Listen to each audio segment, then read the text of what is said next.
वादळी वाऱ्याचा पिकांना मोठ्या प्रमाणात फटका. बीडमध्ये एकरभर शेतातील कांद्याची नासाडी. आंबा, केळी, डाळिंबासह कांद्याची पिकं जमीनदोस्त. पुण्यामध्ये पावसाची हजेरी कायम. पावसानं पुण्याला झोडपलं. मगरपट्टा भागामध्ये 54 मिलीमीटर पावसाची नोंद. पुढील काही दिवस राज्यामध्ये मान्सूनपूर्व पावसाचा इशारा. मुंबई, ठाण्यामध्ये येलो, तर पुणे आणि कोकणाला ऑरेंज अलर्ट.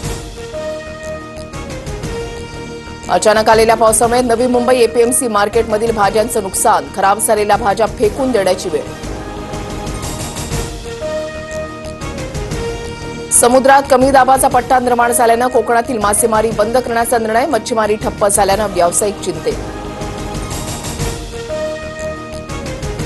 राज्यात कोरोनाचे आणखी 26 रुग्ण. राज्यातील एकूण कोरोना रुग्ण संख्या 132 वर. सर्वाधिक 25 रुग्ण मुंबई.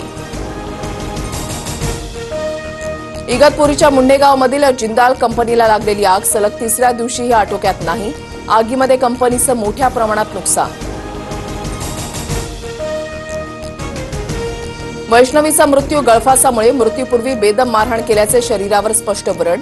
शवविच्छेदन अहवालातून धक्कादायक माहिती समोर. वैष्णवीचा हुंड्यासाठी जाच होत असल्याचा आरोप.